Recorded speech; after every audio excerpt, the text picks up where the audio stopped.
ിലെ പ്രശ്നം, നാട്ടിലെ പ്രശ്നം, സഭയിലെ പ്രശ്നം അവകാശങ്ങൾക്ക് വേണ്ടിയുള്ള ബോധ്യമാണ്. ഉത്തരവാദിത്തങ്ങളെ പറ്റി അത്ര ബോധ്യമില്ല, അവകാശങ്ങളെ പറ്റിയാണ് ബോധ്യം. കർത്താവ് പറഞ്ഞു,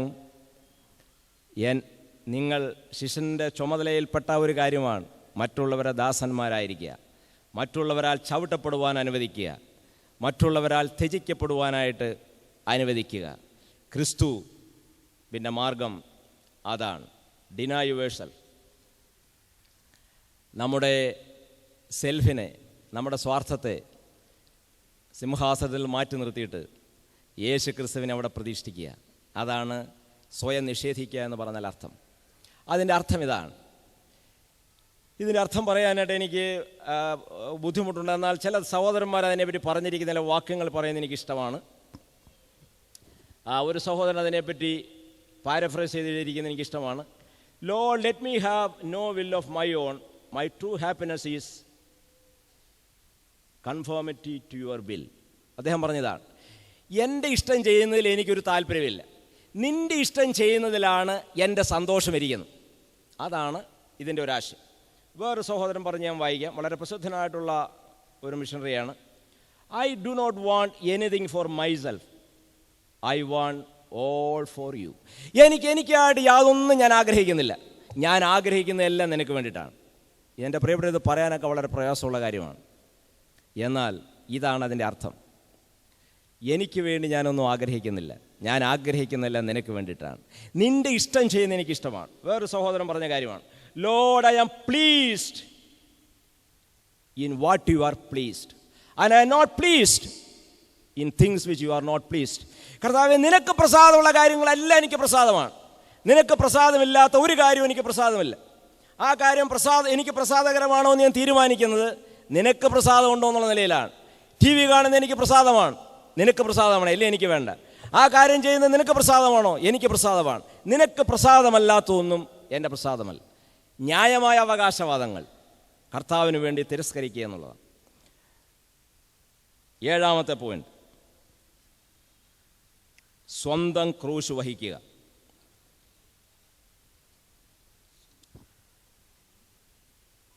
മത്തായിയുടെ സുവിശേഷം 16-ാം അധ്യായത്തിൻ്റെ 24-ാം വാക്യം.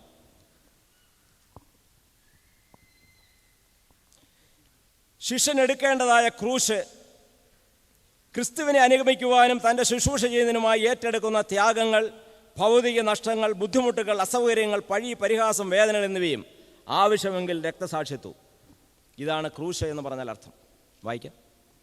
പിന്നെ യേശു ശിഷ്യന്മാരോട് പറഞ്ഞത്, ഒരുത്തൻ എൻ്റെ പിന്നാലെ വരുവാൻ ഇച്ഛിച്ചാൽ തന്നെ താൻ ത്യജിച്ച് തൻ്റെ ക്രൂശ് എടുത്ത് എന്നെ അനുഗമിക്കട്ടെ. ആരുടെ ക്രൂശ് എടുക്കാനാണ് പറയുന്നത്? അവനവൻ തൻ്റെ ക്രൂശ് എടുക്കട്ടെ.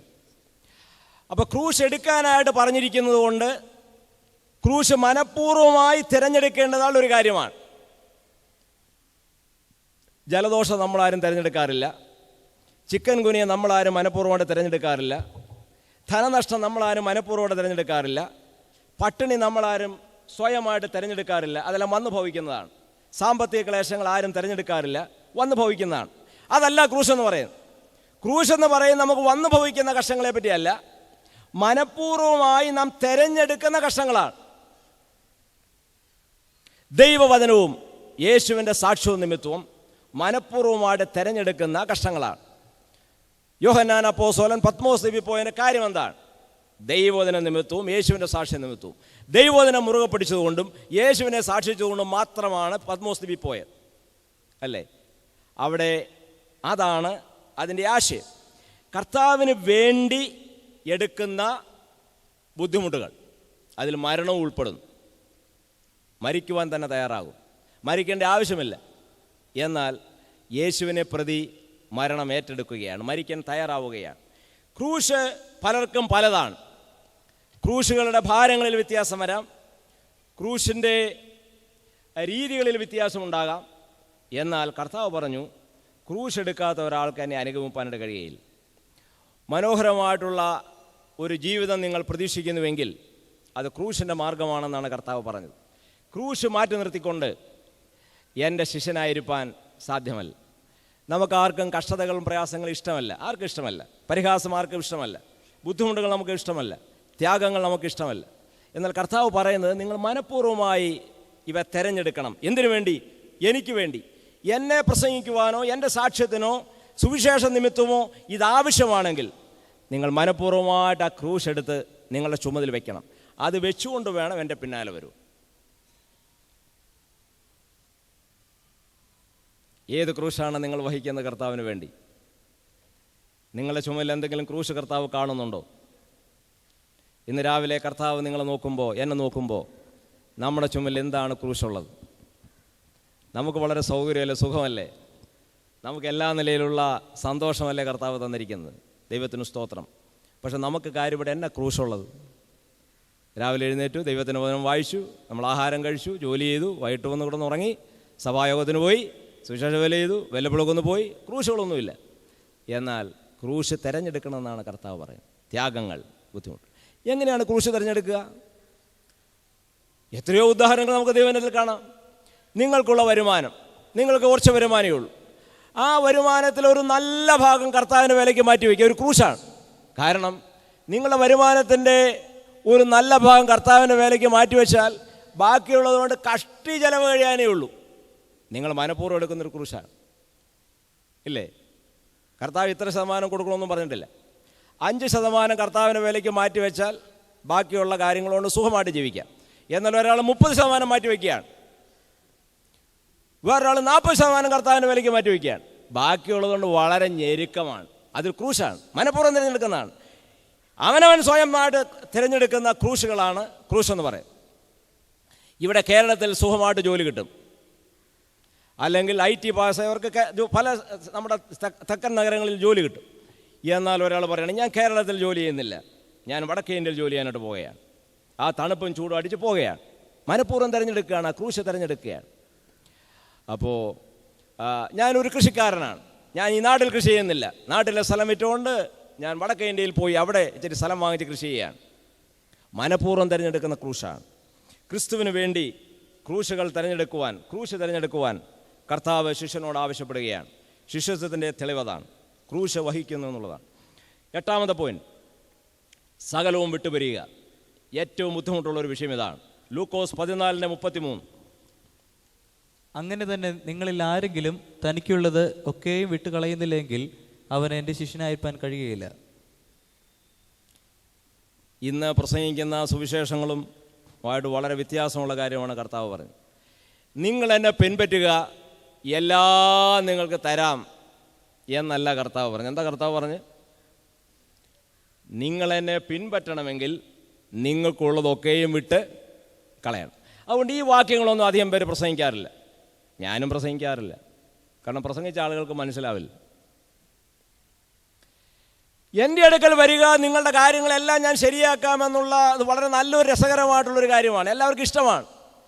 പക്ഷേ എൻ്റെ അടുക്കൽ വരിക, അതിൻ്റെ ഫലമായി നിങ്ങൾക്കുള്ളതെല്ലാം വിട്ടുപിരിയുക എന്ന് കർത്താവ് പറയുമ്പോൾ ശിഷ്യന്മാരുടെ എണ്ണം വളരെ കുറയും. എന്നാൽ നമ്മെപ്പറ്റി കർത്താവ് ആഗ്രഹിക്കുന്നത് അങ്ങനെ ഒരു എന്താ ഈ വിട്ടുപിരിയുക എന്ന് പറഞ്ഞാൽ അർത്ഥം? വിട്ടുപിരിയുക എന്ന് പറഞ്ഞാൽ അവയെ നശിപ്പിക്കുക എന്നുള്ളതല്ല. വിട്ടുപിരിയുക എന്നുള്ളതിൻ്റെ അർത്ഥം നമുക്ക് ദൈവം തന്നിരിക്കുന്ന കാര്യങ്ങളിൽ മേലുള്ള ഉടമസ്ഥാവകാശം കർത്താവിന് കൊടുക്കുക എന്നുള്ളതാണ്. വിട്ടുപിരിയുക എന്ന് പറഞ്ഞാൽ അർത്ഥം ദൈവം തന്നിരിക്കുന്ന കാര്യങ്ങളെ നമ്മുടേതല്ല എന്നുള്ള നിലയിൽ കർത്താവിന് വേണ്ടി പൂർണ്ണമായിട്ട് ഉപയോഗിക്കുക എന്നുള്ളതാണ്.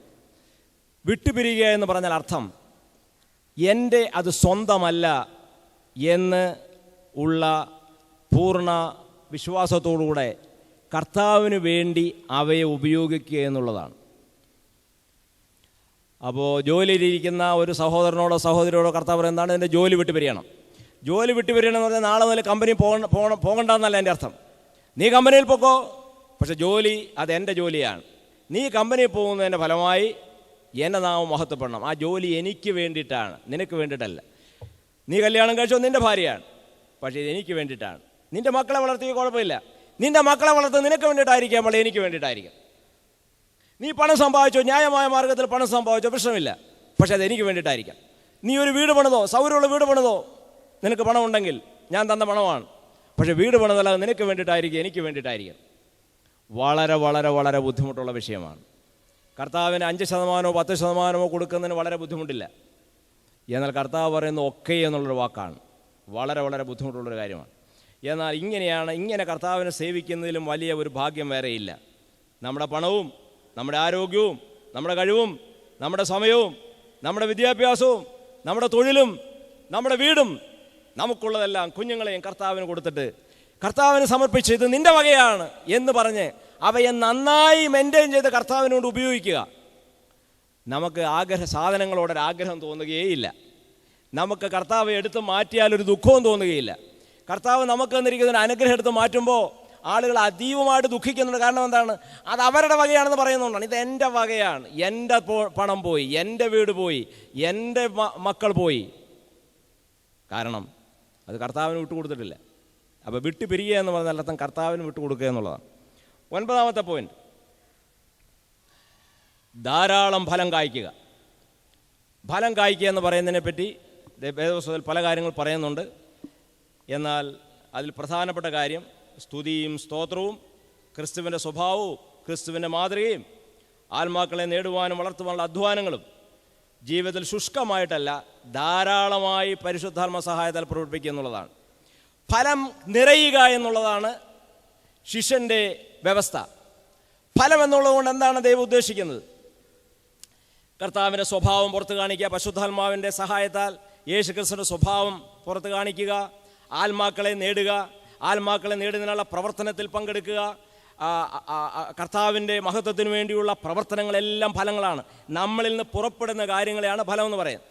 കർത്താവിന് വേണ്ടി ഫലം പുറപ്പെടുന്ന ഫലങ്ങൾ ശുഷ്കമായിരുന്നാൽ പോരാ എന്നാണ് കർത്താവ് പറയുന്നത്. മനോഹരമായ മാവ്, മാങ്ങയുണ്ട്, 2 മാങ്ങ, വലിയ പ്ലാവാണ്, അനേക ശിഖരങ്ങളുണ്ട്, എണ്ണി നോക്കിയപ്പോൾ 2-3 ചക്ക. അത് ശരിയുള്ള ഒരു കാര്യമല്ല, അത് കർത്താവിന് ഇഷ്ടമുള്ളൊരു കാര്യമല്ല. ഫലം പുറപ്പെടുക്കുക എന്നുള്ളതാണ്. പ്രിയമുള്ളവരെ, നമ്മളിൽ നിന്ന് കർത്താവ് പുറപ്പെടുവാൻ ആഗ്രഹിക്കുന്ന കാര്യങ്ങൾ കർത്താവിന് കൊടുക്കുന്നത് ശുഷ്കമായിട്ടല്ല. പ്രാർത്ഥിക്കുന്നു, സുവിശേഷ വിലയ്ക്ക് പോകുന്നു, പണം കൊടുക്കുന്നു, കർത്താവിൻ്റെ സ്വഭാവത്തിലൊക്കെ വളരുന്നു. ഇതൊക്കെ ഒരു പട്ടിണിപ്പാവമായിട്ടല്ല ദൈവസന്നിധിയിലിരിക്കേണ്ടത്. അതിൽ വളർന്ന് പന്തലിച്ച് കർത്താവ് കാണണം, ഫലം ധാരാളമായി കാണണം.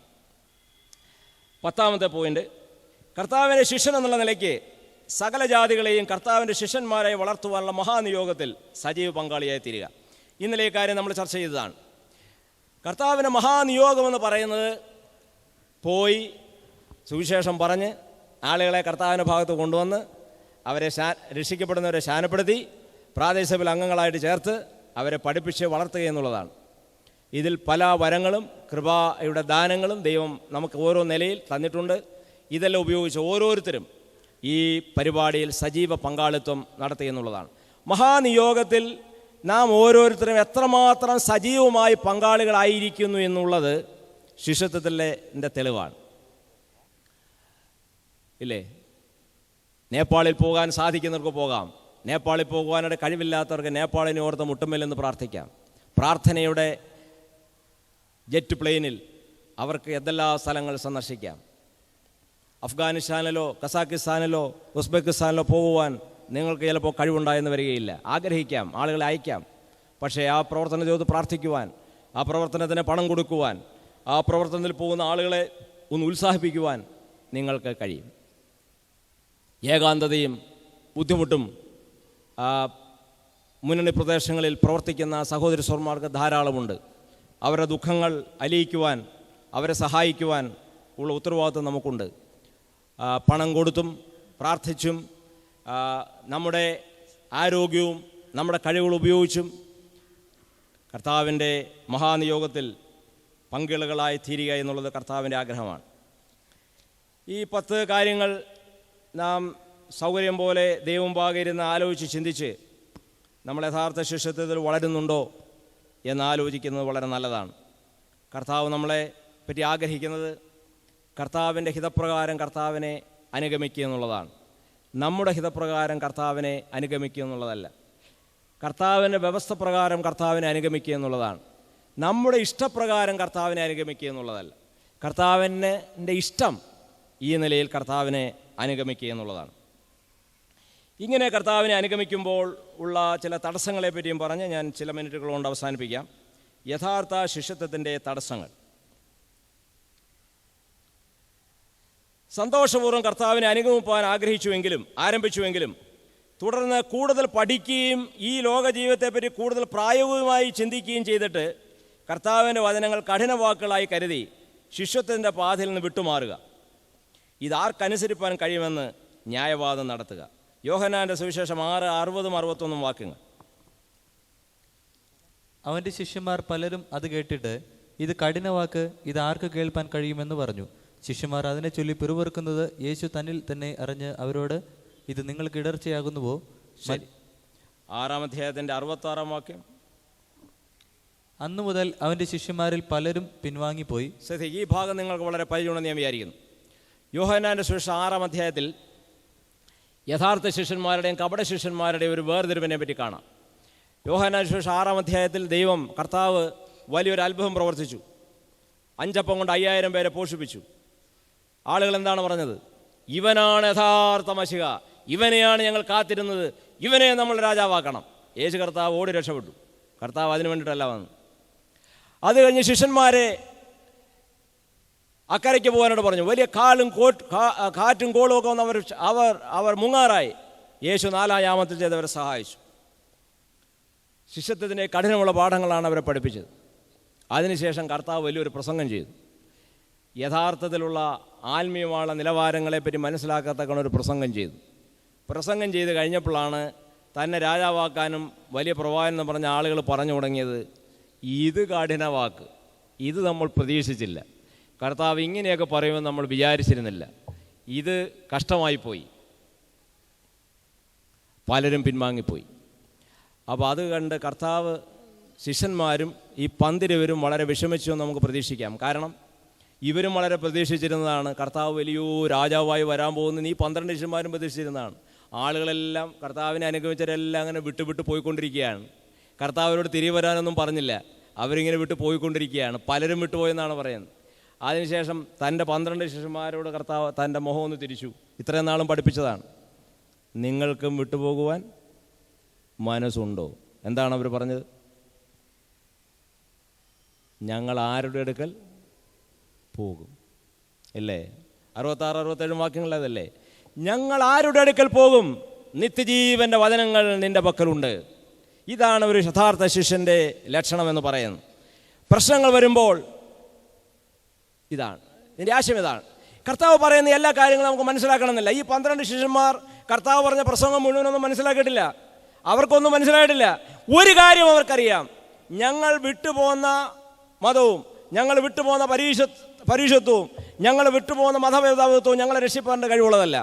ഈ കർത്താവായ യേശു ക്രിസ്തു മാത്രം, അവൻ ദൈവത്തിൻ്റെ പുത്രനെന്ന് ഞങ്ങൾക്കറിയാം, നിത്യജീവൻ്റെ വചനങ്ങൾ അവനുണ്ടെന്നറിയാം. വേറൊന്നും ഞങ്ങൾക്ക് മനസ്സിലായില്ലെങ്കിലും ഇത് ദൈവത്തിൻ്റെ പുത്രനാണെന്നുള്ള കാര്യം ഞങ്ങൾക്കറിയാം. ഇവൻ ഞങ്ങൾ ആത്മനാഥനാണെന്നുള്ള കാര്യം അറിയാം. ഇവൻ ഞങ്ങളുടെ യജമാനനാണെന്നുള്ള കാര്യം അറിയാം. ഇവൻ്റെ പക്കലാണ് ജീവൻ്റെ വചനം. അതുകൊണ്ട് കർത്താവിനോട് തിരിച്ചൊരു ചോദ്യം ചോദിക്കുകയാണ്. എന്താണ് കർത്താവിനോട് തിരിച്ചു ചോദ്യം ചോദിക്കുന്നത്? ഞങ്ങൾ നിന്നെ വിട്ടെവിടെ പോകും? പ്രിയപ്പെട്ടവരെ, കർത്താവിനോട് ചോദിക്കാൻ പറ്റിയൊരു ചോദ്യം അതാണ്. കർത്താവെ, നിന്നെ വിട്ട് ഞങ്ങൾ എവിടെ പോകാനാണ്? ഞങ്ങൾ ഏത് മതത്തിൽ പോകും? കത്തോലിക്ക മതത്തിലോ ഹിന്ദു മതത്തിലോ മുസ്ലിം എങ്ങോട്ടാണ് ഞങ്ങൾ പോകുന്നത്? ഞങ്ങൾ നിന്നെ വിട്ട് പോവുകയില്ല. അപ്പോൾ പ്രശ്നങ്ങൾ പ്രായോഗികമായിട്ട് ചിന്തിക്കുമ്പോൾ പല ആളുകളും വിട്ടുപോകും. 2-ാമത്തെ പാരഗ്രാഫ്, കഷ്ടതകളും പീഡകളും ശിഷ്യനെ പിന്മാറ്റത്തിലൂടെ നയിക്കുവാൻ സാധ്യതയുണ്ട്. കർത്താവ് അതിനെപ്പറ്റി പല ഭാഗങ്ങളിൽ പറഞ്ഞിട്ടുണ്ട്. ദൈവവചനം പറയുന്നുണ്ട്, പ്രശ്നങ്ങൾ വരുമ്പോൾ, പീഡകൾ വരുമ്പോൾ എന്നുള്ള സാധ്യതയുണ്ട്, പിന്മാറിപ്പോകാനുള്ള ന്യായമുണ്ട്. എന്നാൽ അല്പകാലത്തേക്കുള്ള കഷ്ടം, അതിനെപ്പറ്റിയാണ് വചനം പറയുന്നത്. നിത്യഘനത്തെ ഓർത്തുകൊണ്ട് കഷ്ടം സഹിക്കുക, പ്രതികൂലങ്ങളെ സഹിക്കുക, മരണപര്യന്തം വിശ്വസ്തനായിരിക്കുക എന്നാണ് കർത്താവ് പറയുന്നത്. വളരെ പീഡകൾ സഹിച്ചതായിട്ടുള്ള വിശ്വാസികൾ അതിലും വലിയ പീഡകൾ വന്നപ്പോൾ മടങ്ങിപ്പോകുവാനായിട്ട് ആഗ്രഹിച്ച കാര്യം നമുക്ക് എബ്രായ ലേഖനം 10-ാം അധ്യായത്തിൽ കാണാം. എന്നാൽ എന്താണ് അവിടെ പറയുന്നത്? പിന്മാറുന്നുവെങ്കിൽ ദൈവത്തിന് പ്രസാദം ഉണ്ടാവുകയില്ല, എൻ്റെ ഉള്ളിൽ നിങ്ങൾ പ്രസാദിക്കുകയില്ല. ഇനി അല്പകാലം കഴിഞ്ഞ് വരുവാനുള്ളവൻ വരും, താമസിക്കുകയുമില്ല. കർത്താവിൻ്റെ വരവിനെ നോക്കിക്കൊണ്ട് കർത്താവെ ഞാൻ പിന്മാറുകയില്ല എന്ന് പറഞ്ഞുകൊണ്ട് മുമ്പോട്ട് പോകണം. മൂന്നാമത്തെ പോയിന്റ്, ലോകമോഹങ്ങളും ലോകസ്നേഹവും ധനത്തിൻ്റെ വഞ്ചനയും ശിഷ്യത്തിൻ്റെ മുന്നേറ്റത്തെ തടസ്സപ്പെടുത്തുന്നു. കർത്താവ് വ്യക്തമായിട്ട് പറഞ്ഞ കാര്യമാണ്. ധനമുണ്ടാക്കുവാനുള്ള ശ്രമം, പദവികളിൽ പൊങ്ങുവാനുള്ള ശ്രമം, പ്രൊഫഷനിൽ പൊങ്ങുവാനുള്ള ശ്രമം പലപ്പോഴും തെറ്റല്ലെങ്കിലും ശിഷ്യത്വത്തെ ബാധിക്കും, ശിഷ്യത്വത്തെ ഞെരുക്കും. 2 തീമോഥെയോസ് 4:10 സങ്കടകരമായുള്ളൊരു പ്രസ്താവനയുള്ളത് നിങ്ങൾക്കറിയാം. ദേമാസ് ഈ ലോകത്തെ സ്നേഹിച്ച് ഞങ്ങളെ വിട്ട് പോയി. ദേമാസിനെ പറ്റി പിൽഗ്രിം പ്രോഗ്രസ്സിൽ, പരദേശി മോക്ഷയാത്രയിൽ ജോൺ ബനിയൻ അദ്ദേഹത്തെ പറ്റി പറയുന്ന, അദ്ദേഹം ഇങ്ങനെ പിന്മാറ്റത്തിൽ പോയിട്ട് അവസാനം വലിയൊരു സിൽവർ മൈൻ, വലിയ ഒരു വെള്ളിഖനിയുടെ ഉടമയായി തീർന്നാണ് പറയുന്നത്. പൗലോസിൻ്റെ അല്ലെങ്കിൽ കർത്താവിൻ്റെ ശിഷ്യത്വത്തിൻ്റെ വ്യവസ്ഥകളൊക്കെ വിട്ടിട്ട് ദേമാസ് പോയിട്ട് അവസാനം വലിയ ഒരു ഖനിയുടെ ഉടമയായി തീർന്നു. അദ്ദേഹത്തിൻ്റെ ചിത്രീകരണമാണ്. അദ്ദേഹത്തിന് നഷ്ടപ്പെട്ടതെന്ന് അദ്ദേഹത്തിന് അറിയില്ല. പ്രിയമുള്ളവരെ, ധനം നമ്മളെ വഞ്ചിക്കും. നമ്മുടെ കുഞ്ഞുങ്ങളെ നമ്മളത് പറഞ്ഞ് മനസ്സിലാക്കണം. ധനം കൂടുമ്പോൾ നിഗളിക്കരുത്.